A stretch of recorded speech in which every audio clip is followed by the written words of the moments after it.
and I will be talking about the Coco Mademoiselle Intense. This is the by Chanel. This is the first ever flanker of Coco Mademoiselle. So on Fragrantica, the main accords, it says is citrus, balsamic, patchouli, aromatic, vanilla, and sweet. So let's see here. This was launched in 2018. I think it's only been out for a few months. And the top notes are Sicilian orange, lemon, Calabrian bergamot. The middle notes are fruity notes, jasmine, and rose.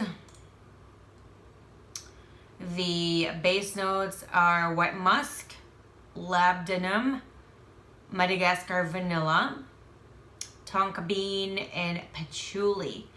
When I smell this, it is I was very skeptical due to a lot of YouTube videos, and I wasn't really sure because when I smelled Gabrielle, it was not very impressive to me. I really thought that I would like Gabrielle, even though a lot of people on the YouTube community pretty much didn't really like it, aside from a few people. I thought I was gonna be like, oh my gosh, I'm gonna love this so much, but I didn't. So the bottle of, I don't have the bottle right now because I think I'm gonna revisit this later this year, and I'm gonna tell you that why. So it's very dark, it's very mysterious, it's very sexy, very alluring, very seductive. The person or woman that I see wearing this is someone very, very strong internally. Someone who is very sure of themselves, someone who is very, very confident, and is just a very va-va-voom kind of woman. Excuse me. That's how I picture someone wearing, like, if I have to picture a person with if this fragrance has to be a person, it's someone very seductive, super sexy. They're just like sexy with legs. So that's who I picture. It's a very sophisticated. It's Chanel, so it's always gonna be, to me, all the Chanel fragrances are always gonna have like this that sophisticated smell to them. It's sophisticated. It is very, very beautiful. It's strong. It's stronger than Coco Mademoiselle for sure. I mean, I think you can pull it off going to work depending on what your job is. And true to form with a lot of Chanel fragrances, with you don't have to do a lot because this is incredibly strong. So just a little goes a long way. It does last a really long time, just like every other Chanel fragrance out there. So there's no worry. Excuse me, there's no worry of that fading, but you know, you could always bring a small spritzer with you. I can definitely recommend this as a blind buy. However, I would still really do recommend you to go test it out on yourself first. Just because you love Coco Mademoiselle, maybe there's a chance you might not enjoy this one. Just because a lot of people sometimes will like a specific fragrance, the flanker, they're either gonna love it or they're gonna hate it. So I really, really love this fragrance. I am really in love with it. I love Coco Mademoiselle. I love Coco Mademoiselle Intense.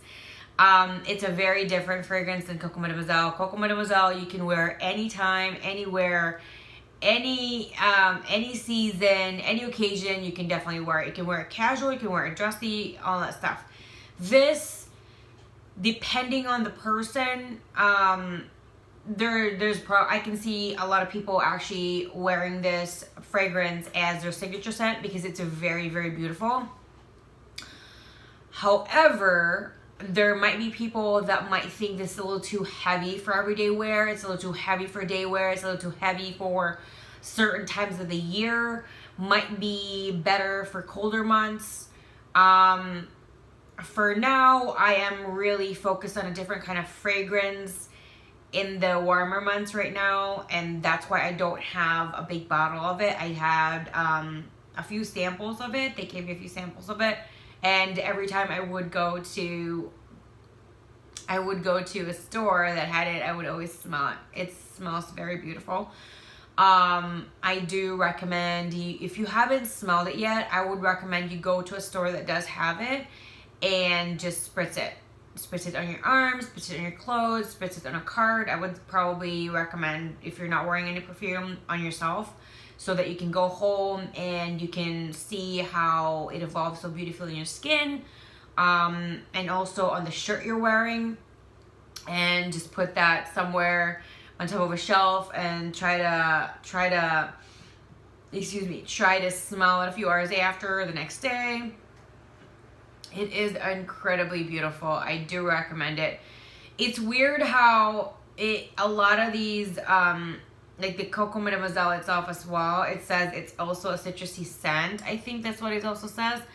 I don't know. I guess the way they make the perfume, I don't smell this overwhelmingly too clean, crisp, kitchen cleaner kind of citrus, which a lot of citrus fragrance are kind of the reason why I deter from them, because of that.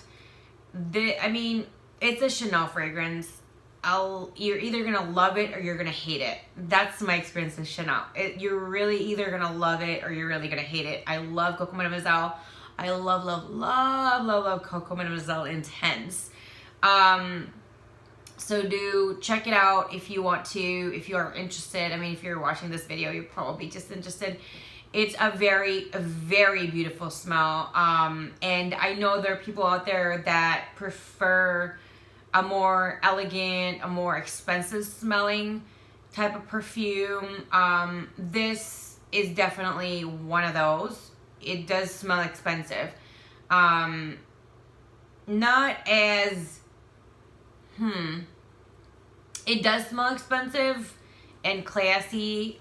However, it's not the same as Coco Mademoiselle, or if you're smelling a Galant fragrance or a Miss Dior, it's a different thing. Yes, it's not cheaply, I think the way better to describe it is it's not cheaply made, and it doesn't smell cheap. However, it doesn't, like, when you smell it, you're not gonna go, oh, that's expensive. Immediately what's gonna go into you is the smell of sexiness, the mysteriousness, the seduction that it will draw you in. So, but it is not at all cheap smelling. If that answers any other questions out there. Thank you so much for watching my video. I hope you hit the like button, the subscribe button, as well as the bell, so you'll be notified every time I do have a new video uploaded.